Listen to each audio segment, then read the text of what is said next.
आपल्या या कार्यक्रमाला भेट देण्यासाठी जसं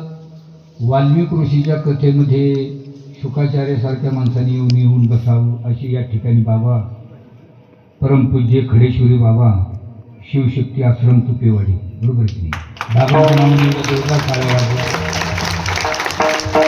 कारण मोठी माणसं समोर बसली का आमचं काय चुकलं हे कळतंय बरोबर की असो काय चाललं होतं आपण हे म्हणतात तू आखून भंडीला बा मला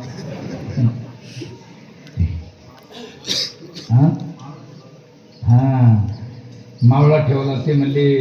राजे साहेब गेले की तुम्ही या ते म्हणले हो मागा अहो म्हणले का